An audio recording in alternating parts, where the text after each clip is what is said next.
E rapaziada, faz quantos dias que a gente já tá em casa? Olha, até perdi aqui a seriedade, porque eu fiquei pensando, eu ia falar que é a quarta semana, se é a quinta semana, não sei mais, viu? Eu espero que todos estejam bem, mas esse tempo aí, né, não vou ficar lembrando, que todos estejam se adaptando a essa realidade, né, que não é tão nova assim, que todos estejam bem de saúde. Estou amarelo hoje, né? O professor dormiu melhor hoje, né? Tô com a voz rouca, que eu tô tossindo. Nossa, tossindo demais, né? Eu acho que pode ser o vírus, inclusive, né?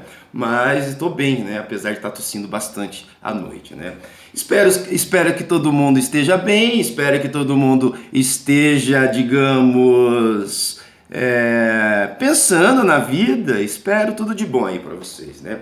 Então, nesse momento, começa então a aula de planejamento urbano ambiental. Bom, enfim, pessoal, na última aula vocês têm que lembrar que eu passei uma atividade sobre fazer com que quem habita aqueles lugares subnormais, digamos assim, né, os bairros impróprios à moradia decente, tivesse a oportunidade de tentar entender, né? Uma coisa que eu não cheguei no final daquela aula é que também, né, a gente tem que lembrar que ali tem relações de objetos, né? No caso da Vila Pantanal ali tem uma ferrovia, como vocês observam lá no mapa. A gente tem a área de proteção ambiental, então essas duas coisas relacionadas faz com que surja então aquela aglomeração ali que agora é urbanizada. A gente nem pode falar que é favela de fato, já que a prefeitura e programas habitacionais lá começaram a dar um jeito na situação, né? Lembrando disso, então, né, que é uma leitura do espaço que leva o aluno a ter a formação de um problema, né? Leitura e problematização daquele conteúdo nos leva a um entendimento melhor. O problema parece e pode ser solucionado, né? Tentado pelo menos. Né? Mas beleza, então, deixamos aquele aspecto escolar para trás, né? A gente retorna aí com um conteúdo digamos, mais científico mesmo, né? Não aquele conteúdo que pode ser transformado em um conteúdo escolar, tá? Olha, então a gente começa, vocês vão ver o slide aí, né? Na primeira imagem, então, o primeiro slide tem esse nome, Planejamento Urbano e Indústria. A indústria, até hoje, ela é uma fomentadora de urbanização. Esse fomento pode ter produtos, né, nos dá produtos bons e ruins, né, dependendo da escala de análise, dependendo, no caso, o Brasil, né, na maioria das vezes é ruim, já que o espaço perto da indústria ele se torna insalubre, né? A gente vai ver isso daqui a pouco, né? Só fazendo uma contextualização aqui. Aí vocês veem a antiga não, a gente tem estrutura ainda em pé ali do Shopping Miller, que era antigamente uma indústria de ferragens, né? Se você passa pela cidade de Curitiba, você ainda vê Boca de Bueiros, escrito Irmãos Miller, 1939, 1940, foram uns, inclusive, que deixaram mais fácil a questão do saneamento, já que várias estruturas até hoje permanecem no espaço da cidade de Curitiba. Por que eu estou mostrando essa imagem? Estou rouco, mas eu vou adequando aqui a minha faringe, agora não lembro como. Mas, tô tossindo, tá, gente? Deixa eu tomar uma água. Tossido muito, meu Deus do céu. Isso que eu parei de fumar, né? Se a pessoa se eu estivesse fumando, né, meu Deus. Mas vamos voltar aqui, né?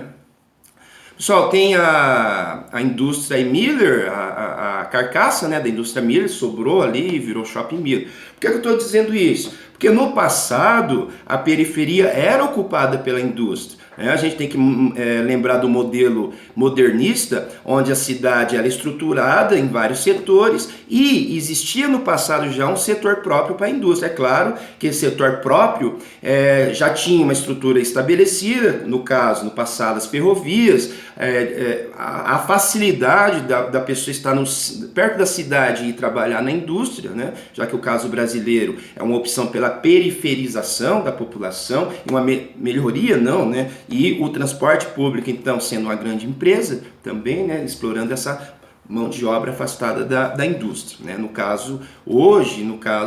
passado era um pouco diferente, já que a indústria ao lado dela tinha o proletariado, né?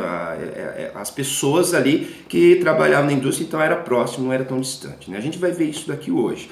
Então, nós temos lá o segundo slide, né? O segundo slide está mostrando aquela lista que eu estou passando para vocês. Essa lista hoje fica aí no azul. Então, ó, os proprietários dos meios de produção. Eu vou fazer uma inversão aqui, vocês vão ver quando vocês juntarem os slides, certo? Então, ó, hoje a gente vai ficar o planejamento urbano, como que ele pode ser efetivado num lugar que nós temos então a propriedade privada, correto? Então pensa o seguinte: se o espaço urbano ele for somente privatizado, nós temos aí vários N exemplos: ruas sendo fechadas, praias basicamente exclusivas, estádios não se usa mais, é muito caro ir no estádio numa cidade, o acesso é caro, então há espaços públicos privados, né, pelo próprio processo de periferização, correto?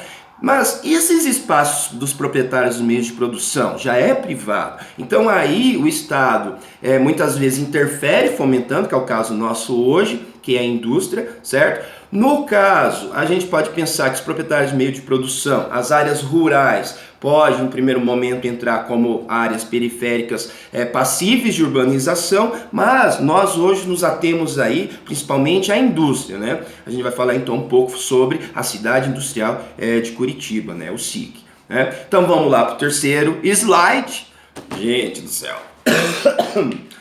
Perdão, tá? Vamos lá para o terceiro slide. Parece que estou falando muito rápido, né? Eu vou falar um pouco mais devagar. Se não der tempo nessa aula, eu deixo para outra aula, né? O mundo não vai acabar. Bom, não sei, né? Se não vai acabar. A gente não sabe, né? Não vai acabar, nunca acabou. Vai acabar logo na nossa vez, né? Vamos lá. O terceiro slide está lá escrito em amarelo. Amarelo. Os proprietários dos meios de produção e o planejamento urbano. Ora, eu tenho ali uma lista, leloei para vocês, né, ó, localização especial no conjunto da cidade, óbvio, né, a gente tem que pensar, mas isso mais no passado, já que tinha mais indústria, então a indústria tem que estar perto de algumas coisas básicas, transporte, eletricidade, né, a eletricidade chegando até lá, asfalto, outras indústrias e assim por diante, né. Condutor do crescimento urbano, é uma coisa que a indústria faz e até hoje é visível, né? Eu mostrei na aula passada um mapa que mostrava a cidade de Curitiba, ela se irradiando como se fosse, digamos, raios mesmo de uma bicicleta assim que vai indo para a periferia. Claro que ali a gente tem a condução da urbanização pelas rodovias, mas ali naquelas partes onde tem as rodovias surgem indústrias, né? O caso mais evidente é Campo Largo. Campo Largo ali cresceu bastante, mas ali na rodovia a gente encontra ou comércio, no caso, donos, proprietários de meios de produção também, né? Mas no caso na indústria especificamente. Então a cidade ela vai crescendo, né? No aspecto metropolitano. Desindustrialização. Pessoal, aqui eu coloquei desindustrialização, mas para eu não esquecer de uma coisa que a gente vai falar quando principalmente chegar o planejamento urbano, quando coloca os conjuntos habitacionais no meio de uma cidade, né? Na maioria não é no meio, né? Na periferia da cidade, mas o que acontece ali? Mas pensa o seguinte, a desindustrialização é um novo paradigma. A gente teve uma cidade que foi se formando próxima da indústria. Hoje, muitas vezes, a pessoa que mora lá perto da indústria nem trabalha mais na indústria, né? Talvez o pai dele trabalhou e assim por diante. Então a gente tem uma desindustrialização.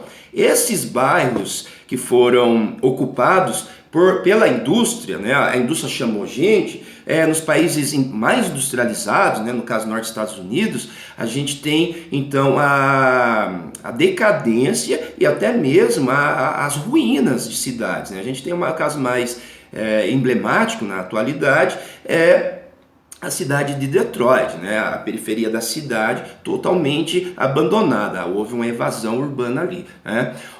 Então ainda desindustrialização, a gente vai discutir isso mais para frente. Degradação urbana devido à poluição.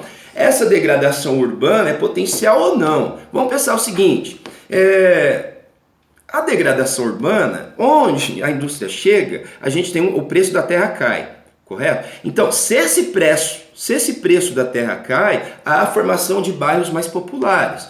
Ora, com o passar do tempo, pode surgir algumas ocupações irregulares. Então, a poluição é mais um gatilho para desvalorizar essas terras aí, né? Pensando dessa forma. Mas se não houvesse poluição, de fato, né, muitas vezes a gente tem ainda, eu posso dizer assim, imagens, né, que faz com que aquela parte da cidade não seja valorizada. Há cemitérios horizontais, né, que parecem parques, inclusive, né, que o morador não quer um cemitério perto de casa. Então pode ser que, hoje é o caso ainda, acontece poluição, mas mesmo se for uma indústria limpa, as pessoas têm essa imagem ainda da indústria fabricando poluição, né, dessa forma aí, né, pode ser mudado, está sendo mudado.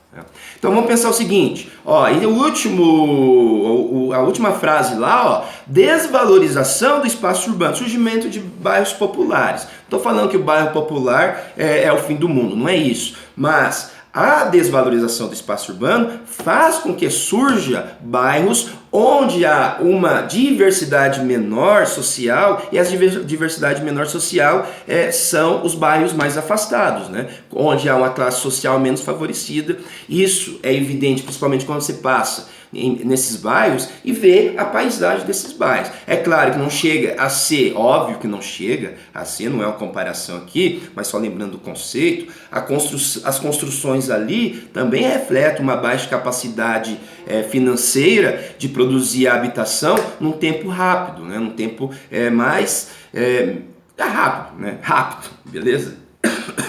Então pensa o seguinte, você passa por dentro das ruas, você vê que há uma defasagem ali, materiais diferentes, né, tempos diferentes, como eu já disse, e situação diferente financeira.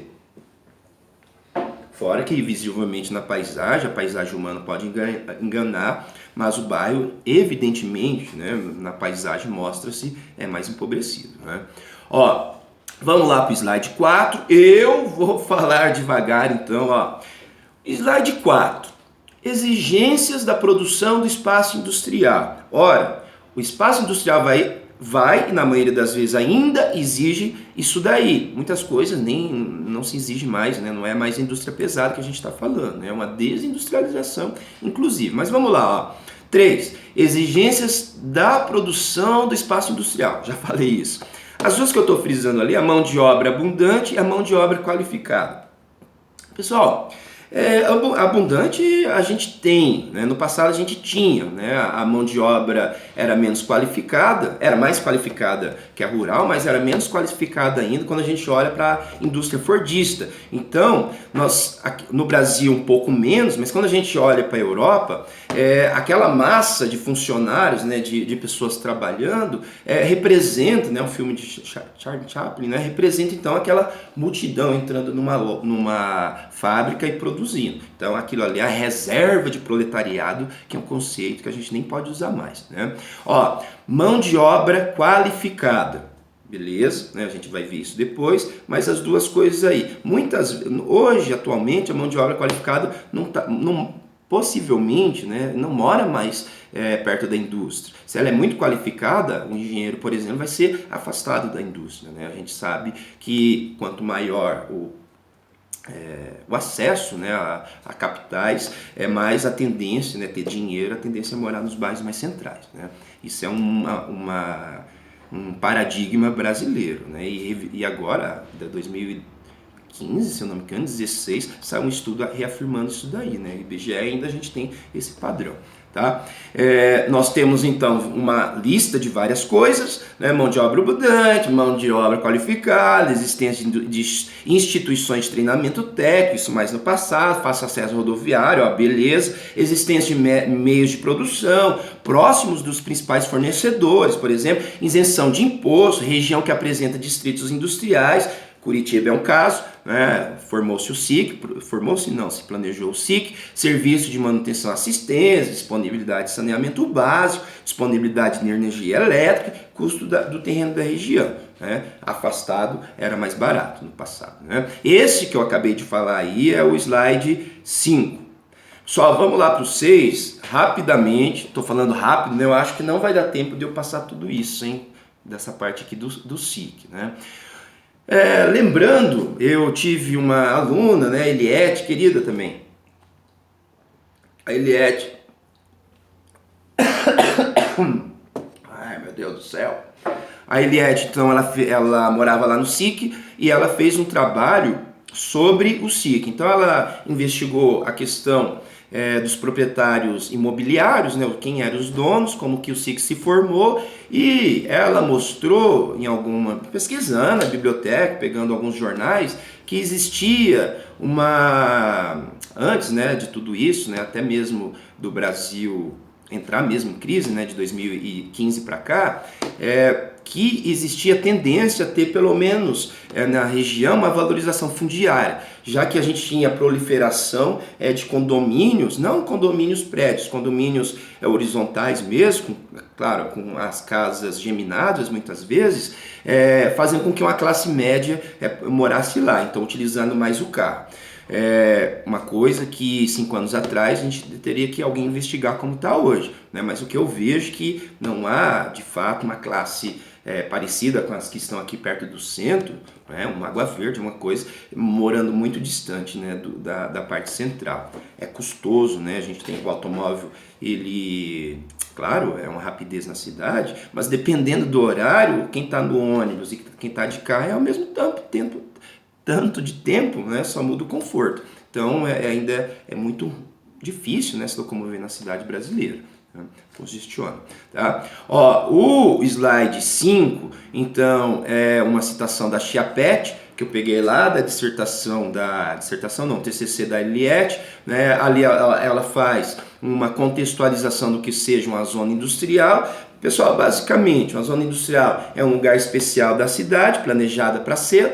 Esse lugar especial, no caso de Curitiba, é no oeste, porque os ventos de sudeste, né, os alis de sudeste, pode jogar a poluição para longe da cidade, por isso que não pode ser aqui, digamos, onde é o bairro Alto, que está aqui na minha frente, o Colombo, que está aqui perto ali de Colombo, que está aqui na minha frente, já que o vento traria, então, essa poluição. Então, houve esse planejamento, então o SIC está lá, é o maior bairro de Curitiba, né?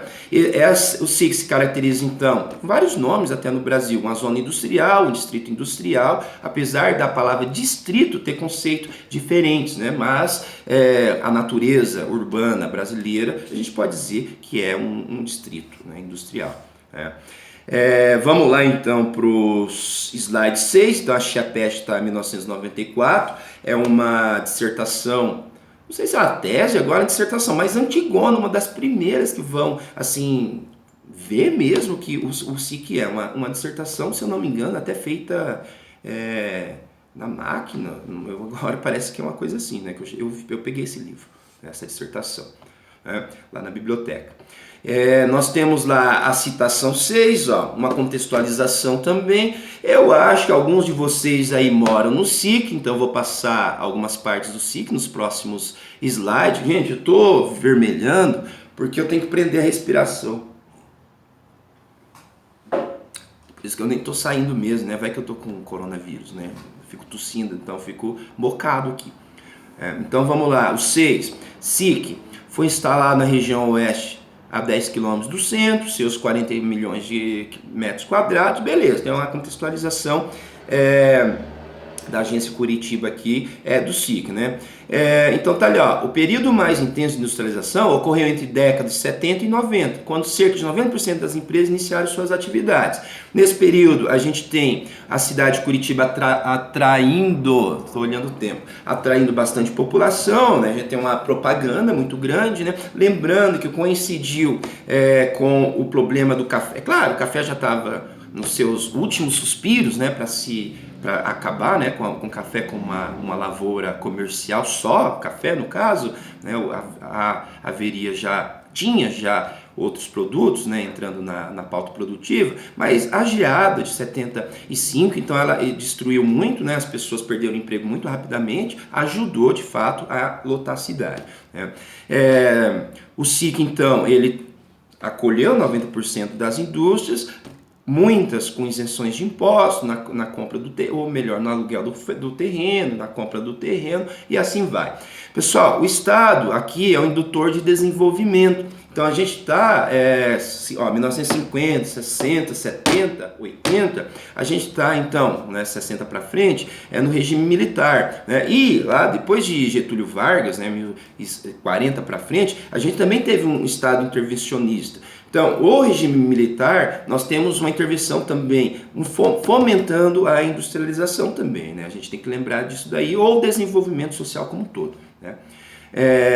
Claro, não em todas as esferas da sociedade, a gente sabe disso, tá? Então, ó, zoom, como eu falo para vocês, o zoom vai mostrar aí no slide 7, nessa parte vermelha que eu peguei lá do Google Earth, o SIC, né? Então, um bairro grande, vocês percebem que tem uma área de APP ali a leste, né, da região. Nós temos ali, então, o bairro SIC, bastante urbanizado na parte de baixo da figura, né? Então a gente consegue perceber que na verdade é o bairro mais populoso, é o maior bairro da cidade e é um bairro que apresenta já problemas urbanos, principalmente ligados à mobilidade, né? A gente tem, eu já trabalhei no SIC, lá no Tatuquara, então antes não tinha o terminal do Tatuquara, né? Acho que inaugurou, não tinha. Então, para você sair do SIC, para pegar o Santa Rita, daí você descer do Rio Bonito, tinha, eu levava quase 2 horas para chegar lá,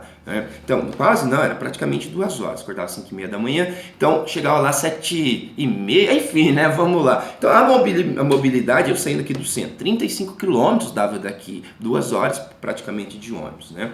1h40 por aí, tá? Ó, 7. Então, zoom, vamos lá pro slide 8. Tô lento, né? Aqui tá lento, tá pulando o meu computador, gente. Já falei para vocês isso daí. Ó, o slide 8 tá um zoom. Vamos, né, ser mais rápido nisso. Vamos lá pro slide 9. Outro zoom no slide 9 e meu Deus! Ai, gente do céu. Mas eu tô bem, nossa, tô ótimo. Só tô tossindo de manhã, de madrugada, de noite, a qualquer momento, né? Ai, vamos lá, né? 9. Zoom. Vamos lá pro slide 10. O que eu tô mostrando no slide 10? Eu tô mostrando o aspecto construtivo. Então, a gente já não tem uma padronização, claro, né, gente? A cidade de Curitiba, as pessoas têm que cuidar da calçada na frente de casa. Então, e a padronização, por isso que a gente vê muitas calçadas diferentes, né? Mas o padrão seria mais grama e, de certa forma, lajotas espalhadas nessa grama funcionando como calçadas. Mas a gente sabe que isso em bairro classe média já é difícil as pessoas seguirem um padrão, né? E em bairros mais populares, como é o SIC é um bairro popular, né? A padronização, então, ela é mais deficiente. Então, vocês estão conseguindo ver aí. Aqui, o que a gente pode lembrar? Problemas de mobilidade. Não no caso, claro, né? Mas a mobilidade de pessoas com deficiência física, por exemplo, né? Como que um cadeirante passa por aí? Vocês imaginam? Eu não consigo imaginar. Vai ter que entrar e é uma ladeira isso daí, né? Morreu, né, o Moraes Moreira pela ladeira, né? Lembrei disso. Né? Então, pense bem, então não há uma padronização. Aqui também vou citar novamente.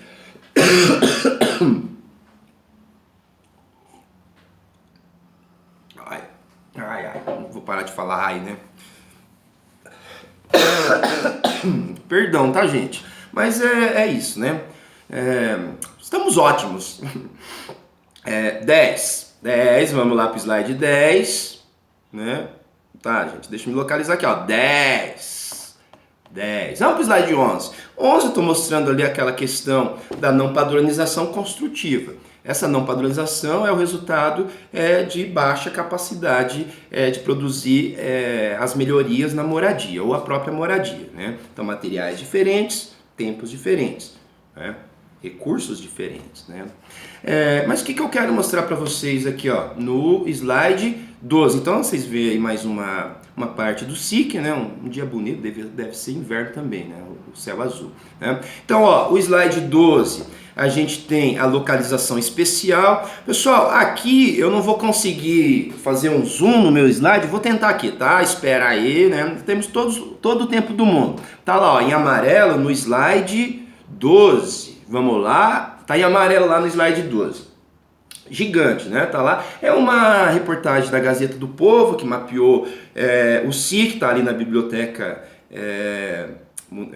estadual, né? A Biblioteca Pública aqui do Paraná, esse jornal, né? Claro, tive intermédio a Eliette, que fez essa pesquisa, então ela que fez esse trabalho de pesquisa, de ter esse mapinha aí, né? Tem que lembrar dela. Então, ó, localização especial. Pessoal, tá ali, ó, as áreas, a zona industrial, daí nós temos as partes, tá escrito assim, ó, loteamento clandestino, para variar, assentamento em regularização, assentamento sem regularização. Essa localização especial, no caso, esse zoneamento de conflitos fundiários, inclusive, a gente tem que lembrar que houve muitas pessoas que foram, com seus direitos, né, foram atendidos, foi regularizado o ano passado, aí no SIC mesmo, né, foi uma felicidade para o bairro, para a comunidade lá, né. Interessante notar ali, ó, loteamento clandestino ou irregularização, a gente já viu isso na última aula, né. Então, a questão, gente, aqui, lembrando, a localização especial, toda aquela lista que a gente tem que faz com que a indústria ocorra ali, eletricidade, ônibus, rodovia, no passado ferrovia, a gente tem que lembrar que as pessoas têm que chegar aí para trabalhar, mas isso era no passado, né? Então, as indústrias chegaram, vocês estão vendo aí, e o bairro ele se tornou um bairro populoso, né? Esse bairro populoso não tem uma estrutura muito boa, né? Claro, já convivi nesses espaços aí, é visível que a estrutura urbana ali é deficiente. Falta quadras, falta arborização, a gente vê que muitas partes do SIC praticamente são desertos, não tem árvore nenhuma. Aquela questão aqui em Curitiba, que é a área de preservação, não de preservação ambiental, mas rios urbanos, que a fachada das casas tem que ficar de frente para o rio, isso foi estipulado lá na década de 80, 90, por exemplo, que isso daí meio que saiu pela culatra, porque as áreas dos rios, elas não são cuidadas, então aquilo ali se torna, eu posso dizer, né, fedorento mesmo, né? Em algumas épocas do ano, se chove, faz calor, se você está lá no SIC, em muitas partes é irrespirável. Claro que é respirável, né? Mora a gente lá, mas quando você vai lá, né, a gente não lidar com aquele odor sempre, né, desses rios. Então, o rio ali, ele é visto não como uma coisa boa da paisagem, que deveria ser, né? Aqui era o planejamento, a fachada assim, de frente para o rio ser, digamos, algo valorizado. A situação do rio ser na frente para facilitar a vigilância de não se jogar nada dentro do rio não funciona, já vi, né, nesse rio, não sei se era o Rio Bonito ali, acho que era o Rio Bonito, né, quando eu ia lá, devia ser o Rio Bonito, que de bonito não tinha nada, sofá, eu vi fogão, eu levei meus alunos lá para a gente dar uma olhada nesse rio, e os alunos falavam que aquilo era uma vala, uma valeta, totalmente canalizado, né? Nós temos então esse mapa aí, localização especial, né? Que não é tão especial assim, especial para a indústria, para quem mora lá, nem tanto, né? Claro, há uma valorização interessante do SIC, né? Territorialidades ali, tá? Mas vamos voltar aqui no slide 13. Slide 13, tá lá. Tem uma vila enorme, né? Um monte de habitação social, né? Com a par, entre aspas aí, que é o processo de formação do SIC. O Brasil, desde a década de 60, ele optou, como eu já disse anteriormente, pela periferia, né? Colocar o cidadão na periferia, correto? E essa periferia ter transportes para essa periferia, então fomentando a indústria do transporte, né? Então isso foi uma opção. Em 67, então a gente tem aí a inauguração da Vila Nossa Senhora da Luz. A Vila Nossa Senhora da Luz, olha que interessante, isso daí é uma missa pelo jeito, né? Tá lá o padre. A Vila Nossa Senhora da Luz, ela surge basicamente antes não antes da industrialização de fato, já se tinha projeto para isso, mas como algo que já ia ficar no meio das indústrias ali, né? Interessante essas casinhas aí, até hoje tem essas casas, né? E até hoje tem essas casas, e no slide 14, né, a gente tem aí, aqui ó, slide 14, uma dessas casas que foram já adaptados, né? Tem uma mais adaptado ali em cima do nome do que projetou essas casas, o projeto de Alfred Wheeler, né? Quem mora no SIC, quem já passou no SIC, viu essas casinhas muito interessantes. As casinhas, a estética dela é muito bonitinha, né? Parece umas casinhas de boneca, lembra até uma arquitetura europeia, uma coisa germânica, né? O telhado muito anguloso. Não tem neve, né? Mas é anguloso. É para ter o sótão um pouco mais alto também, né? Mas por que eu estou dizendo isso? Ali a gente já tem uma intervenção que é uma intervenção tecnocentrista de produzir habitação social, trazer pessoas que estão enchendo partes da cidade, produzindo algum problema, trazendo pessoas para essas áreas aí, né? Então a gente tem um bairro popular sendo formado, um conjunto habitacional, e nesse mar aí de conjuntos habitacionais não tinha nada. Então imagine no começo como era a vida dessa população, e isso acontece até hoje. Nasce um bairro. Um aluno meu pesquisou, primeiramente, né, ali em São José dos Pinhais, um jardim chamado Europa, eu acho que era o nome do jardim, né? Não vou lembrar muito bem, mas é parecido com isso. Só muda o projeto da casa, que é moderno hoje, padrão Minha Casa Minha Vida, mas é um conjunto habitacional enorme que, digamos, nos primeiros 1, 2, 3, 5, 6 anos, o que aparece ali é uma padaria, o que aparece ali são coisas muito básicas, né? Então as pessoas têm que sair desse centro para consumir também, né? O que não é muito bom dependendo da estrutura viária, né? Então por que eu estou mostrando isso aí? Ó? A casinha ali já é uma maneira de produzir uma identidade, né? A gente tem que lembrar que a produção de identidade é necessária para a territorialização em muitos casos. Principalmente se você quiser perpetuar o capital. A Rua São Francisco é um caso. Produzir uma imagem, né? A gente pode dizer que isso daí foi uma produção de imagem também, né? A Coab de 1965, que é esse padrão europeizado aí. Claro que a gente tem desde o começo do século, né? 1900, os ucranianos, os poloneses, mas há de ter uma pesquisa aí se realmente não foi para economizar nesse padrão construtivo aí, né? Com sótão. Bem interessante, inclusive, né? Pessoal, ó, lá no slide... deixa eu olhar aqui, tá? O slide... Me perdi. Tá. No slide 16. Não, 15. No slide 15. Né? Ó, no slide 15, a gente tem lá o plano Agache. O plano faz uma contextualização ali, né? O plano Agache é de 1943. Então, naquele momento, 43 para cá, já se pensa uma cidade dividida. Ali a gente tem então esse mapa, o Agache está desse lado, né? Esse francês aí, e do lado eu não vou... O mapa, né? A planta que está aí dá as condições estruturais do crescimento da cidade de Curitiba. Então, se vocês pegarem até olhar para a cidade de Curitiba numa imagem satélite, no Google Earth, vocês vão ver que tem as canaletas e ela é radiocêntrica. Então, ela tem um centro e as estruturais, tanto a binária, que é aquela que vem em volta na linha do trinais, né?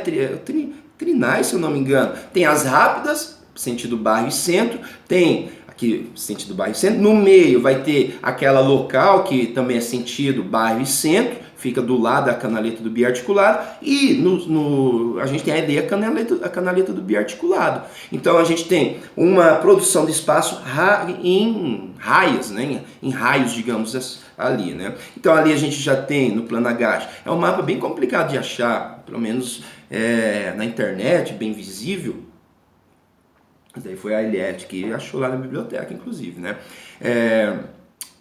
Ali, né, está sendo mostrado, tem áreas de preservação ambiental, que está perto lá até hoje onde é o lago, né? Onde é o SIC, inclusive, aqui ó, na parte de baixo também, as ferrovias passando do lado, então é uma cidade bastante funcional, né? Beleza? Ó, lá no slide, deixa eu ver aqui, indústria, slide 16, Ó, hoje não vai dar tempo de eu passar tudo, tá? Então eu vou interromper aqui quando achar melhor essa aula, certo? Lembrando, a gente está vendo como que a indústria pode transformar o espaço ao seu entorno. Ó, indústria e indução da urbanização. A gente tem então o slide 16, o slide 16 está assim, ó, repulsão da classe mais favorecida. Ora, chega a indústria, desvaloriza os terrenos, né? Mesmo que ela não polua, as pessoas não querem chegar perto da indústria. Como eu já disse, a produção de mau cheiro, por exemplo, né? Em muitas partes do ano, né? Hoje mesmo que está o ar parado, possivelmente. Desvalorização fundiária do espaço é uma consequência, formação de bairros populares mal gerenciados pelo Estado. Olha, pense, né, gente, a periferia, então, ela se produz mais no jogo, ou melhor, né, na perda da valorização. Então, a periferia ela vai crescendo em lugares onde não tem valorização. Ora, em lugares onde não tem valorização, o capital é menor para produzir a habitação, o espaço para se morar. Então, gente, esses espaços eles incham rapidamente. O SIC, que é um bairro populoso, de 70 para cá ganhou milhares de população. Aqui eu não tenho um mapa, mas eu tenho outras aulas, talvez mostre em outra aula, que no SIC houve uma pesquisa na cidade que onde está a população analfabeta, que são pessoas ainda lá na casa dos seus 50 anos que vieram naquela leva de modernização e chegou aqui no período da formação do SIC atrás, muitas vezes, até mesmo nem da industrialização, atrás de sair de um lugar menos pior que se tornou, por exemplo, no norte do Paraná, que não tinha emprego para essas pessoas, né? Por que eu estou dizendo isso? O planejamento urbano não chega nessas regiões aí. A gente tem que lembrar que mesmo a estrutura básica e a arborização também não chega, até mesmo porque não há a conscientização das pessoas que tem que preservar aquilo ali. A gente vê a destruição e nada é feito do ponto de vista da educação mesmo ambiental. Mas é claro, né, gente, isso é um trabalho em anos e anos, né, para ser feito, né? Não é uma gestão como é feito que vai resolver isso, né, para não destruir a arborização. Olha, hoje pelo jeito só vai dar tempo de eu fazer uma contextualização do SIC, né? Deixa eu ver aqui, olha, faltam 4 minutos, eu vou acabar então, né? Gente, só contextualizei o SIC, né? Vamos ver. Para eu chegar lá na parte da habitação. Olha, eu vou fazer assim. Ó, a gente está então passando pela essa parte aí do SIC. Vamos lá para o slide 17. Temos os espaços informais lá, né? Só para eu finalizar aqui. O SIC aparece ali com um grande espaço informal. É claro que aí é definido pela Madianita Anunes, né? Aqui está ali, 2013.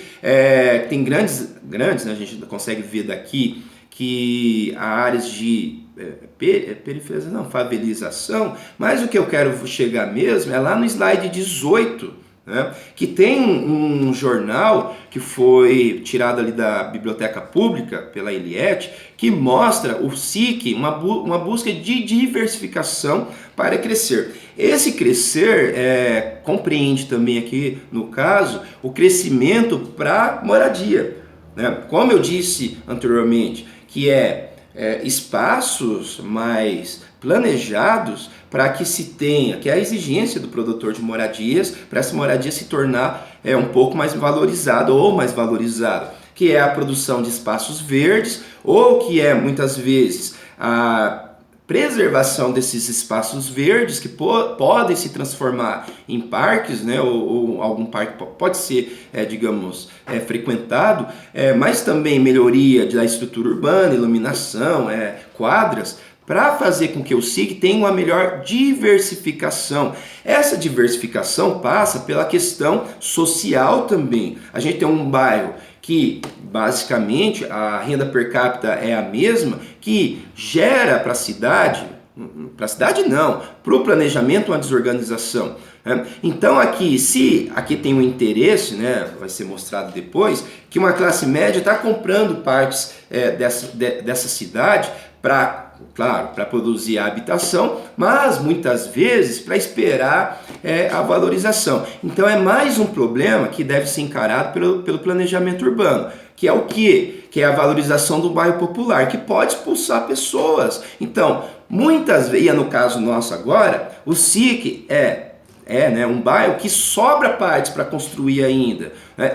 As outras partes da cidade de Curitiba, né, só uma verticalização da moradia. O SIC ainda tem essa questão espacial que pode ser uma área de expansão de habitação, né, habitacional, e poderia ser utilizado pelo Estado, como no passado foi utilizado pelo Estado, para trazer as indústrias e fomentar o desenvolvimento na cidade. Pessoal, então vamos parar por aqui. Se eu falei muito rápido, assustei vocês, né? Ó, se eu falei muito rápido, vocês colocam no slow motion aí, né? Daí vocês vão conseguir escutar mais devagar, né? Senão não ia dar tempo de eu fazer a contextualização, né, nessa aula, né? Ó, então fica nesse slide interessante aí da biblioteca pública, tirada pela Eliette, né? SIC busca diversificação. Por que quando a gente está falando disso? Porque daqui a gente vai ver um conceito da Jane Jacobs para a próxima aula, que é a diversificação urbana, que no caso vai mostrar o mito e a realidade. A diversificação urbana é tudo, né, para fazer com que uma cidade ou uma parte de uma cidade melhore, né? E vai melhorar para quem? Será? Mano.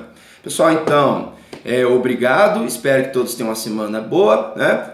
Até mais.